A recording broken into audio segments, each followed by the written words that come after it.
दोस्तों हम अपने डे टू डे लाइफ में जो कुछ भी सोचते हैं, जिस प्रकार के डिसीजंस लेते हैं, जिस प्रकार बिहेव करते हैं और इसके अलावे भी हमारे लाइफ के ऑलमोस्ट सभी मेंटल एस्पेक्ट में इमोशंस का बहुत बड़ा रोल होता है। इमोशन एक बहुत ही पावरफुल फोर्स है ऑफ ह्यूमन बिहेवियर, जिसके समझ से हम ना सिर्फ खुद को बहुत अच्छे से समझ सकते हैं बल्कि इमोशंस का यूज करके दूसरों को भी इन्फ्लुएंस कर सकते हैं। अगर आपके अंदर खुद के और दूसरों के इमोशंस को समझने की काबिलियत आ जाती है तो दूसरों के लिए आप एक बहुत अच्छे दोस्त, पार्टनर और रिलेटिव बन सकते हो। मतलब आप अपनी खुद की वैल्यू बढ़ा सकते हो। और बिल्कुल आपके इसी समझ को डेवलप करने के लिए मैं इसी चैनल पर ला रहा हूँ 5 से 6 फुल लेंथ वीडियोज की एक ऐसी सीरीज जिसमें हम इमोशंस और उसके पीछे के छुपे साइकोलॉजी को बहुत बेहतर ढंग से समझेंगे। And this video is the first episode of that series. लेकिन दोस्तों वीडियो में कुछ भी बताने से पहले मैं आपको ब्रीफली बता देता हूँ कि इस वीडियो में हम किन चीज़ों के ऊपर डिस्कस करने वाले हैं। तो आज के इस वीडियो में हम 3 मेजर पॉइंट्स के ऊपर डिस्कस करेंगे। सबसे पहले हम समझेंगे कि इमोशन क्या है और ये कितने टाइप्स के होते हैं, और फिर हम डिस्कस करेंगे कि आखिर ये इमोशंस हमारे ब्रेन पर किस तरीके से असर करते हैं और इसके अलावा किन किन फैक्टर्स का हमारे इमोशन पर असर पड़ता है। So if you are interested stay tuned and if you are not interested please leave this video. Psychology के अकॉर्डिंग इमोशंस हमारे अंदर की एक बहुत ही कॉम्प्लेक्स स्टेट ऑफ फीलिंग है, जिसकी वजह से हमारे अंदर कुछ फिजिकल, मेंटल और साइकोलॉजिकल चेंजेज होते हैं और उन चेंजेज का असर हमारे सोचने के तरीके, हमारी पर्सनालिटी, इसके अलावे हमारे बिहेवियर पे पड़ता है। साइकोलॉजी और न्यूरो साइंस ये वो दो सब्जेक्ट्स हैं जो काफ़ी डिटेल में हमारे इमोशंस के ऊपर रिसर्च और स्टडी करते हैं। यूएसए के रिचर्ड लार्जरस एक बहुत ही फेमस साइकोलॉजिस्ट हुए जिन्होंने अपनी पूरी ज़िंदगी इन्हीं चीज़ों को समझने में बिता दी। तो रिचर्ड के अकॉर्डिंग इमोशन हमारे अंदर का एक रिएक्शन है जो किसी थॉट के बाद जागृत होता है। जैसे इमेजिन करो कि आपको किसी ने एक गुड न्यूज़ सुनाई जो आपके लिए बहुत अच्छी खबर थी, तो उस न्यूज़ को सुनने के बाद क्या होगा?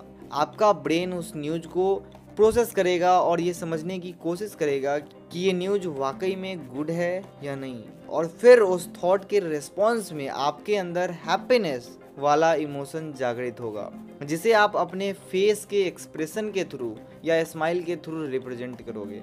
राइट हमारे लिए जितना आसान होता है इमोशंस को फील करना, साइंटिस्टों के लिए उतना ही डिफ़िकल्ट होता है इमोशंस को एक्सप्लेन करना। और यार वाकई में काफ़ी डिफ़िकल्ट होता है ना अपने इमोशंस को वर्ड्स के थ्रू एक्सप्लेन करना। आप कभी ट्राई करके देखना।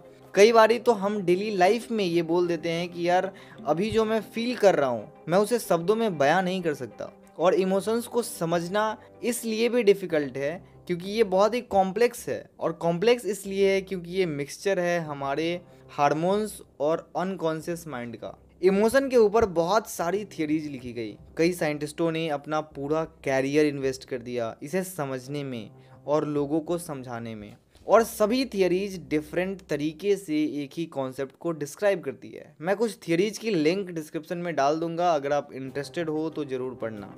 खैर अभी हम खुद से ही इमोशंस को 2 अलग अलग टाइप्स में डिवाइड कर लेते हैं। पहला पॉजिटिव इमोशन, मतलब वो इमोशन जिसका हमारे बिहेवियर और पर्सनालिटी पर पॉजिटिव असर पड़ता है, जैसे कि हैप्पीनेस, प्लेजर एंड लव।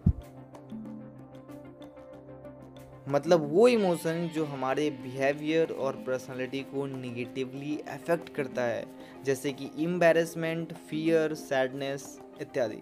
हमारे अंदर बहुत सारे स्टेट्स ऑफ इमोशन होते हैं जो अलग अलग सिचुएशन पर अलग अलग तरीके से हमारे रिएक्शन का कारण बनता है।